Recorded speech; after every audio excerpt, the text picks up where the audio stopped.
Boa noite, irmãos. Boa noite. Vamos então para a nossa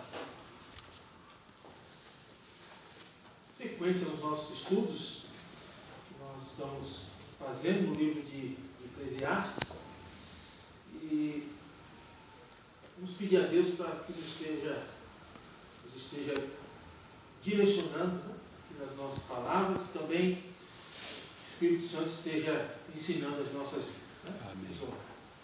Senhor Deus, eu quero nesse momento pedir que o Senhor esteja nos abençoando nesse momento de estudo da Tua Palavra. Que Tua Palavra que for falada, ensinada, venha surtir o efeito necessário em nossas vidas, e que o Espírito Santo do Senhor, nosso ensinador, nosso consolador, que nós habita, venha nos tornar claro, Pai, a Tua Palavra, e também nos ajudar a viver em nossas vidas. É isso, Pai, que nós te pedimos e oramos em nome de Jesus. Amém. Amém, Jesus. Então, irmãos, nós vamos dar continuidade bem devagar, né, nos nossos estudos aqui, para que os irmãos possam acompanhar a sequência das nossas colocações aqui para os irmãos. Eu espero que esteja conseguindo ser claro, né, para os irmãos durante esses dias que estamos meditando neste livro da Palavra do Senhor, bem difícil de entendermos, mas com lições claras para as nossas vidas. Na quarta-feira passada, nós meditamos no capítulo 1 e 2, né, de Eclesiastes. Hoje nós vamos dar continuidade nos capítulos 3 e 4 hoje. Né? E relembrando, né, todos nós, né, que na quinta-feira passada nós falamos um pouco sobre o que é apresentado nesses capítulos, de acordo com o ponto de vista de Salomão, e ele procura entender o propósito da vida de duas formas: usando o conhecimento.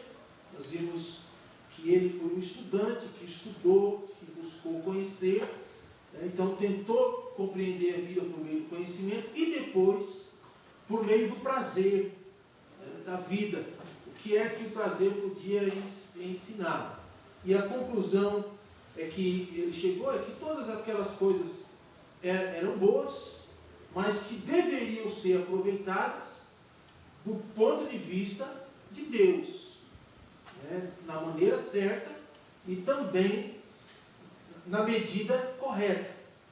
Eu disse para os irmãos na quarta passada, né, que hoje nós iremos começar a ver um pouco sobre a vida do ponto de vista correto que Salomão buscou. Mas estudando o capítulo 3 e 4, eu percebi aí que Salomão tenta buscar ainda o propósito da vida, de ver esse propósito, conhecer esse propósito ainda de duas maneiras que, do ponto de vista humano de Salomão, ainda foram erradas da forma que ele tentou buscar, né? E aí eu quero hoje tratar de mais duas maneiras que Salomão tentou entender a vida, né?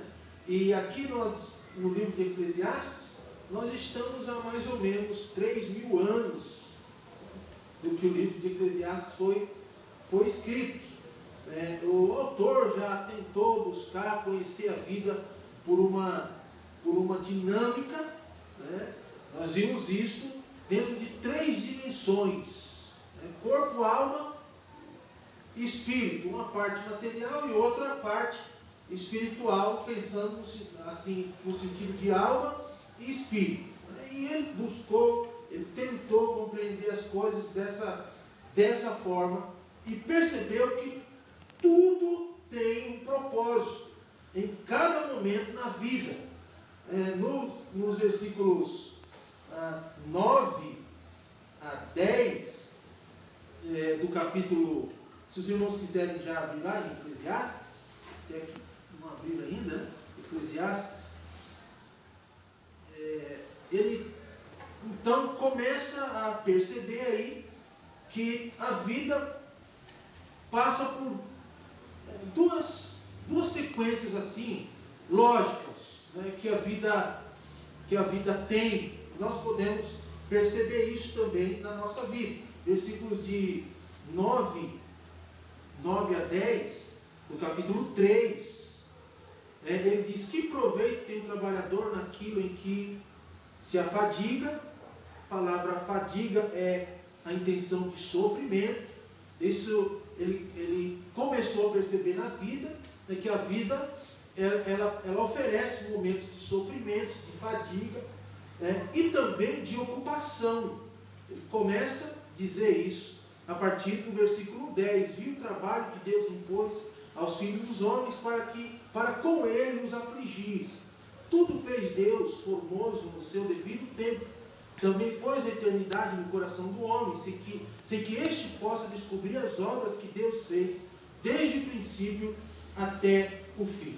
O Salomão consegue perceber a vida que Deus deu e olhar para a vida tendo esses momentos de sofrimento, de fadiga e também de ocupação.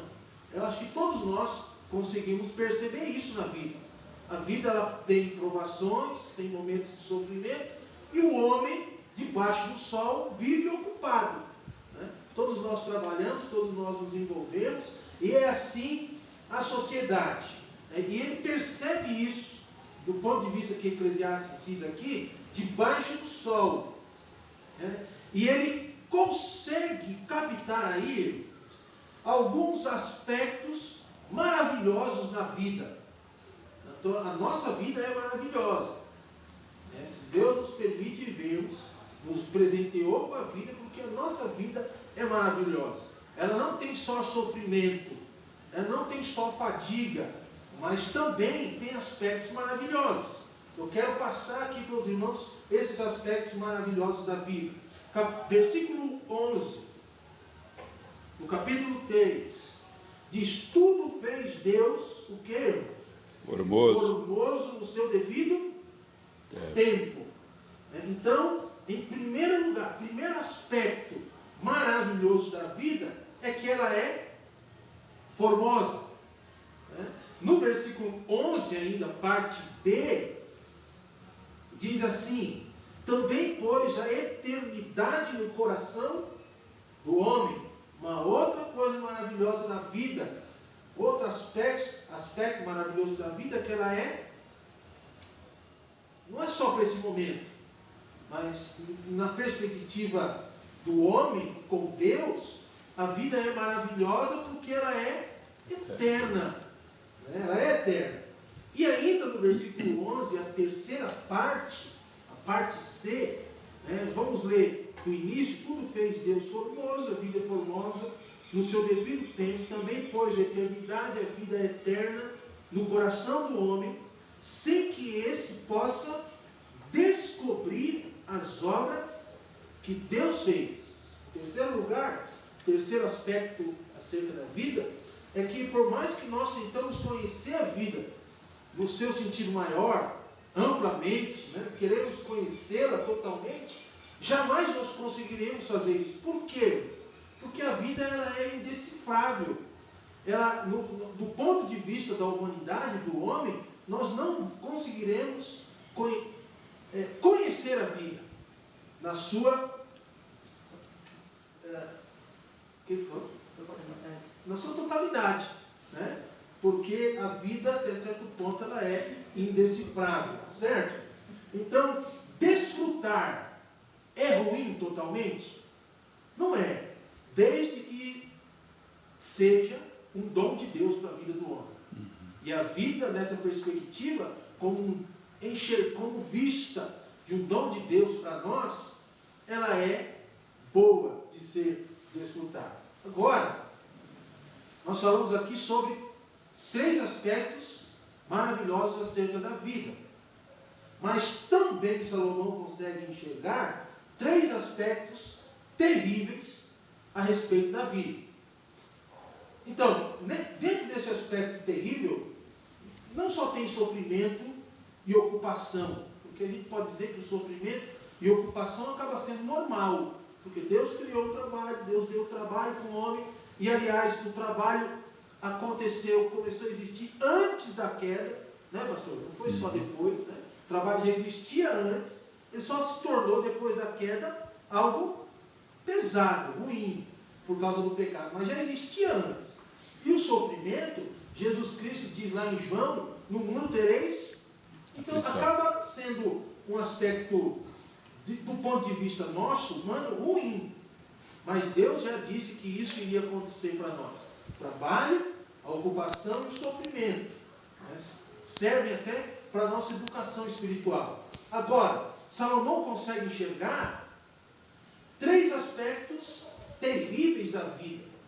Terríveis agora no sentido de ser terrível mesmo. E nós conseguimos enxergar isso. No versículo 16, ele diz assim: vi ainda debaixo do sol, ou no meio que o homem vive, né, que no lugar do juízo reinava a maldade, e no lugar da justiça, maldade ainda. Qual que é o primeiro aspecto terrível da vida que Salomão consegue enxergar e que nós também vemos hoje? Algo que nós podemos chamar e chamamos, conhecemos como injustiça.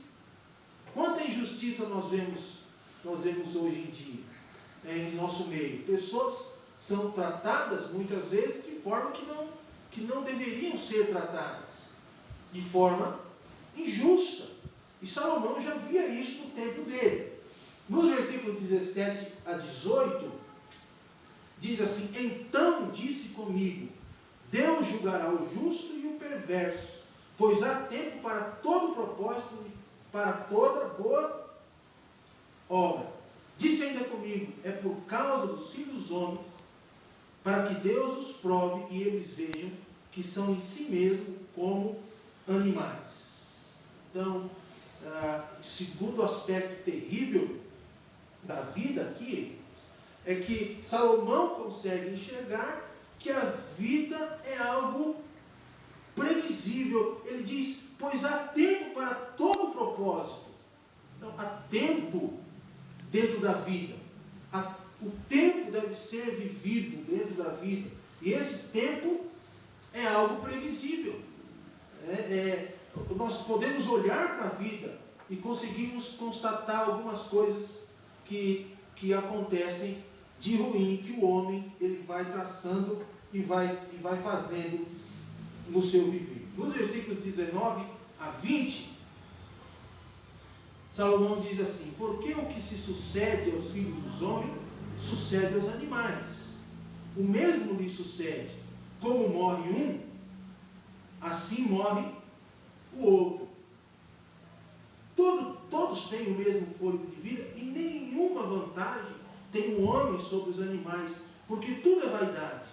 Todos vão para o mesmo lugar. Todos procedem do pó. E aí ele diz que lugar que é esse? Todos procedem do pó e eles voltarão para o pó. E aí Salomão consegue enxergar que até certo ponto a vida é inútil. Os animais também vivem e morrem. E nós, como homem, também vivemos e morremos. Então, tendo essa perspectiva, a conclusão que Salomão chega debaixo do sol é, no versículo 22, pelo que vi, não haver coisa melhor do que alegrar-se o homem nas suas obras, porque essa é a sua recompensa. Quem o fará voltar para ver o que será depois dele? Então, qual é a recompensa do homem aqui? Diante de todos esses aspectos maravilhosos da vida e aspectos ruins da vida, qual é a recompensa que nós temos diante de tudo isso? Que cada um de nós vivamos a nossa recompensa.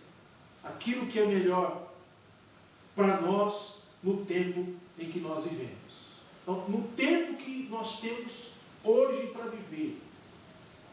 Como nós temos aproveitado os aspectos bons da vida? Esses aspectos maravilhosos. Será que da melhor forma que Deus deixou para nós vivermos à luz da sua palavra, de acordo com o que Ele traçou para nós vivermos?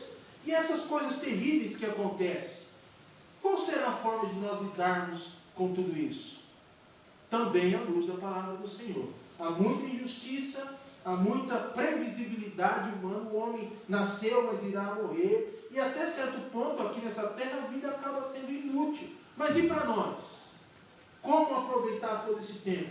Também, queridos irmãos, à luz da palavra do Senhor. E é essa a nossa recompensa. Cada um aproveite a sua recompensa. E a nossa recompensa é vivermos de forma que o Senhor traçou para nós vivermos. Qual que é o propósito da sua vida? Não existe outro. O propósito da nossa vida é aproveitarmos a vida, vivermos a nossa vida, mesmo que ela tenha aspectos ruins, de acordo à luz da palavra do Senhor. Então, Salomão busca entender a vida olhando a forma de existir. Né? Se a gente for colocar uma palavra aqui mais difícil, hoje é conhecida nos meios acadêmicos e filosóficos, seria aquela palavra existencialismo. Né? Então ele olha a vida dentro desse princípio, do princípio do existir. Né? Eu existo e usufruo de coisas maravilhosas. Eu existo e também posso usufruir de coisas ruins porque faz parte da vida. Mas dentro desse existencialismo, a forma de eu viver está de acordo com aquilo que o Senhor traz para a minha vida. Eu vou conseguir aproveitar bem a minha vida. Ele tenta conhecer a vida olhando para essas coisas que existem, os aspectos da vida. Agora, indo para o capítulo 4. Então, isso aqui que nós vimos, que estudamos, está no capítulo 3 de Eclesiastes. Né? Ele busca conhecer a vida do ponto de vista da existência do homem. Agora, no capítulo 4 de Eclesiastes, Salomão ele vai tentar olhar a vida sob a perspectiva não só do trabalho, que foi o que aconteceu no capítulo 3, né? e da recompensa, que foi o que aconteceu no capítulo 3 também. Um trabalho e vive para poder ter algum tipo de recompensa. Mas o que significa capitalismo? Alguém sabe falar? Capitalismo. O que seria o capitalismo? Pastor? A ênfase no capital, geralmente a relação do capital e trabalho, né? Botando a ênfase maior no capital, em detrimento do trabalho humano, né? Então, valorizo mais, então, por isso, do outro lado do capitalismo vem o socialismo, né? Que choca ali, ou o marxismo, essas coisas assim. E tem uma série de coisas envolvidas no capitalismo, que é a livre iniciativa, é a busca do lucro, é isso aí que é o capitalismo. Olhando isso aí tudo que o irmão falou, a gente pode colocar isso de forma mais fácil, pensando assim, o capitalismo ele nos leva a pensar numa situação que a gente vê os homens hoje. Os homens vivem num certo tipo de competição, não vive? De competitividade, né? É esse tipo de capitalismo que a gente consegue enxergar hoje. É os homens competindo entre si, né? no mundo em que estão. E é interessante como o livro de Eclesiastes é bem atual. Né? Salomão ele olha esse capitalismo e consegue enxergar essa competição dos homens já no tempo dele, mas algo que já está existindo hoje, né? No século XXI que nós estamos vivendo. Então ele consegue enxergar um modelo dessa competição, né? desse capitalismo. Por exemplo, no versículo 8 do capítulo 4, ele diz assim: isto é, um homem sem ninguém não tem filho, nem irmã.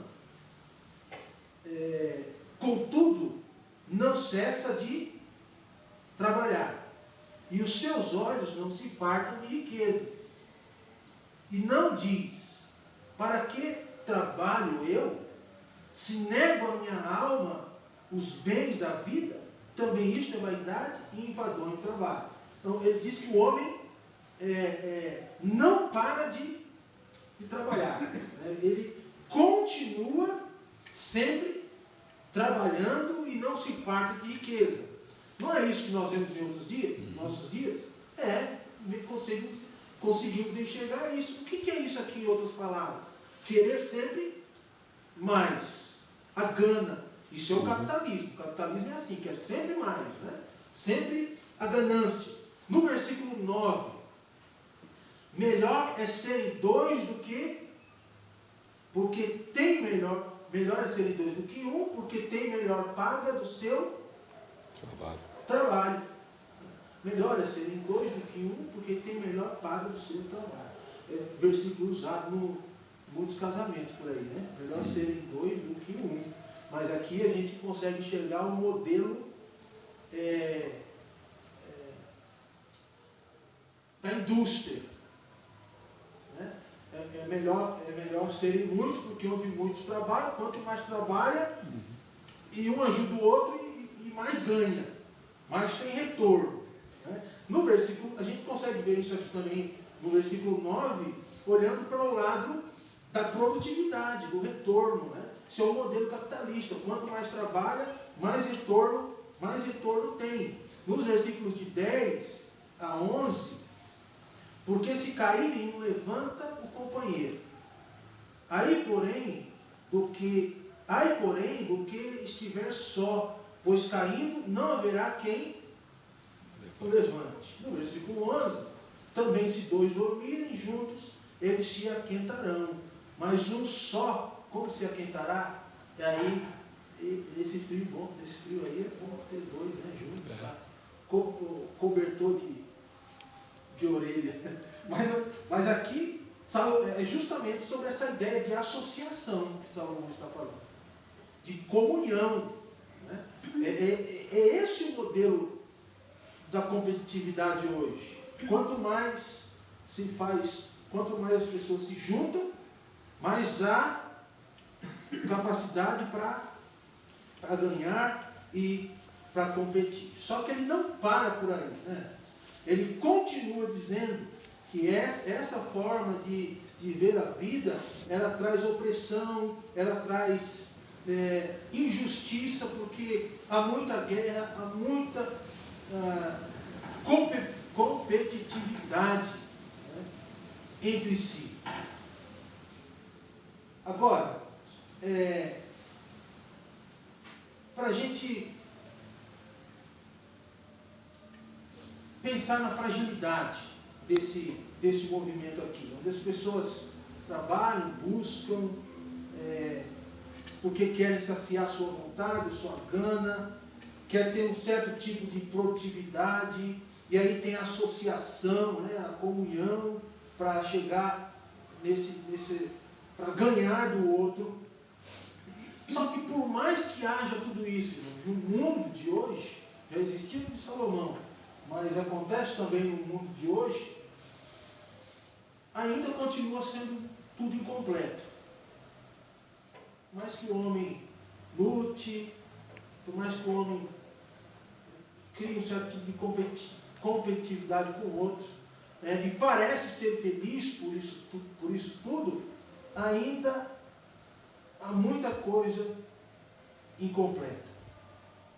E leva o Salomão a concluir aqui que debaixo do sol, onde ele vivia, diante da vida, do existencialismo e do capitalismo, ainda há um grande vazio. Pensando assim, irmãos, o que fazer a respeito do nosso trabalho hoje e da nossa recompensa? Como que Deus trata o trabalho, a recompensa ligada com a nossa vida? Como que a gente pode ter algo de bom nesse mundo onde as pessoas competem e existem, a vida tem momentos ruins e bons, e a gente vai levando a vida, trabalhando, tendo recompensa, outra hora não, lutando, certo? Mas como que a gente entende isso de uma forma positiva? Eu quero ler 2 textos com os irmãos. Mateus 9, 37 e 38.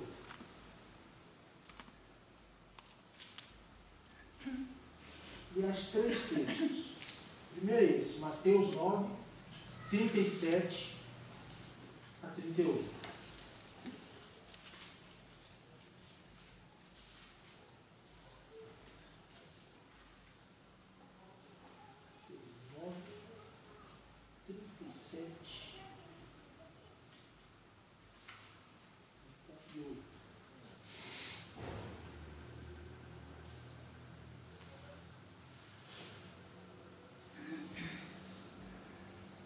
Todos nós temos que trabalhar. Temos, quem não tem, já trabalhou o dia, já se aposentou hoje.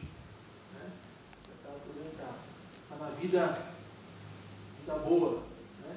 Que o menino, uma criança foi confrontado por alguém, que tipo de emprego ele queria ter? Ele queria trabalhar de quê? E aquele menino sempre via o avô dele sentado numa cadeira de balanço, na área da sua casa, olhando os animais, os passarinhos, né? a natureza. E aí ele perguntava para ele assim: o que você quer? Trabalhar de quê quando você crescer? Aí ele falou assim: quero ser igual meu avô. Ele falou assim: igual o seu avô? Como assim? Aposentado, porque aquele trabalho dele é bom. Está sempre ali, né? Trabalha só daquele jeito. E no final do mês tem o dinheiro dele. Aí não sabe o que o vô dele já passou. Mas isso é a vida de todos nós, né? Uns diferentes do outro. Nos envolvemos, queremos ter a nossa recompensa. Isso tudo é muito bom. Salomão viu isso no seu modo de ver aqui, né? A vida, a correria do homem, a ganância. Mas aí chega no final um grande vazio ainda diante disso tudo. Então, qual que é o trabalho bom para nós hoje? Né? Que deve vir em primeiro lugar. Ou alcançarmos um equilíbrio entre esse trabalho que eu vou citar agora e o trabalho que a gente tem que viver diariamente para sustentarmos a nossa casa, o nosso lar, a nossa família. Então diz assim: então se dirigia aos seus discípulos: a seara na verdade é grande, mas os trabalhadores são poucos. Rogai, pois, ao Senhor da seara que mande trabalhadores para a sua seara. Então, esse é o verdadeiro trabalho que Deus chamou o homem. Nós que estamos aqui. Para investirmos todas as nossas vidas no trabalho que é dele. Esse é o trabalho. Se nós trabalharmos hoje e continuarmos trabalhando, a recompensa nunca será um grande vazio. Sempre vai ser uma recompensa que vai durar a eternidade para as nossas vidas. Mateus 13. Aí onde você está, versículo 3.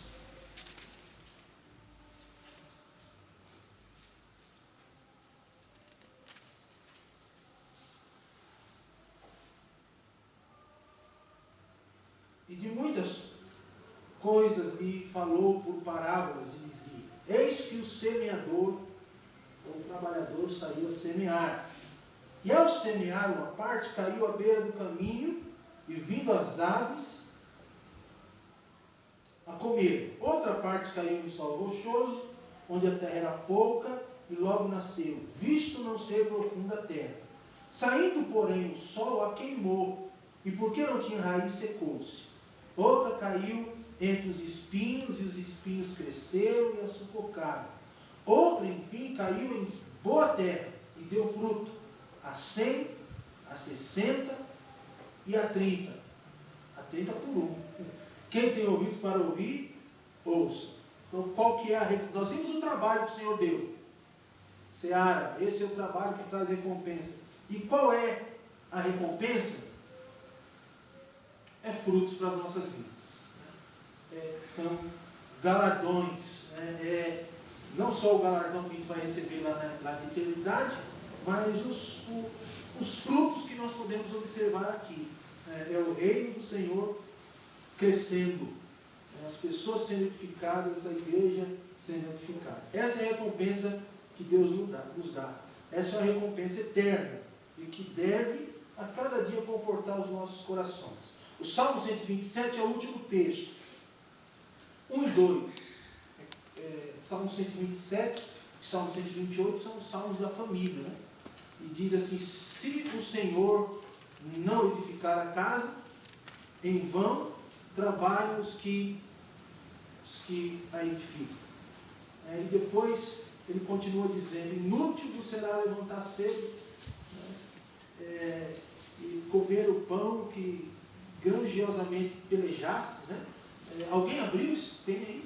Pastor, pode ler para nós, por favor? Se o Senhor não edificar a casa, em vão trabalham os que edificam. Se o Senhor não guardar a cidade, em vão vigia a sentinela. Inútil vos será levantar de madrugada, repousar tarde, comer o pão de dores, pois assim dá ele aos seus amados o sono. Ou dá enquanto dorme, diz a outra tradução, né? Então aí, fala do trabalho, né?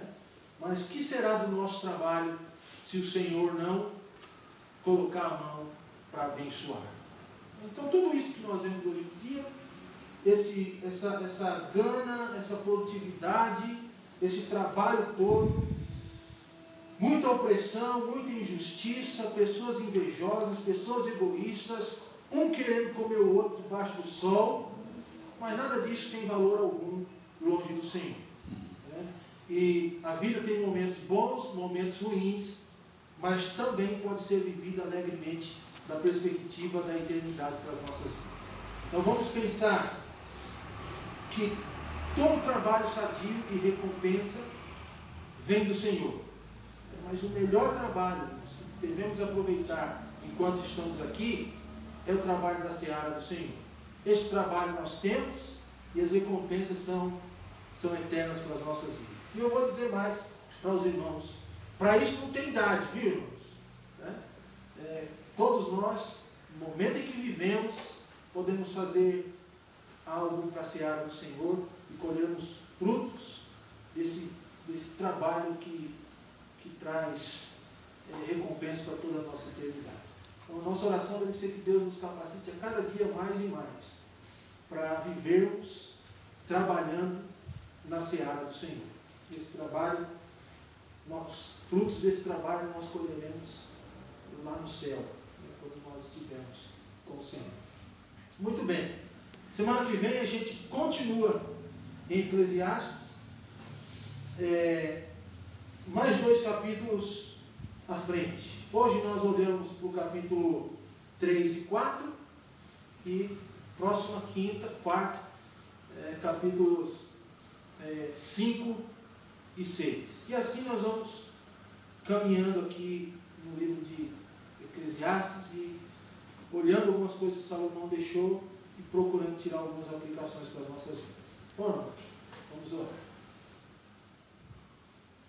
Senhor Deus, agradeço a Ti pela oportunidade de estudarmos a Tua palavra e eu continuo a Te pedir que o Senhor torne a Tua palavra clara em nossos corações e me ajude também a transmitir de maneira clara a Tua palavra, de forma que todos nós venhamos a entendê-la e entender aquilo que o Senhor quer para as nossas vidas também. Queremos Te pedir que o Senhor abençoe os irmãos aqui da igreja, que continuem, ó Pai, firmes na perspectiva de trabalharem na seara do Senhor. E quando chegarmos junto a Ti, quando chegarem junto a Ti, terão as recompensas dadas pelo Senhor, pelo trabalho que realizaram enquanto viveram aqui nessa terra, debaixo do sol, com o propósito de engrandecer o Teu nome. É isso que nós pedimos e oramos em nome de Jesus. Amém. Amém. Deus abençoe, irmãos. Tenham uma boa noite, na graça e na paz do Senhor.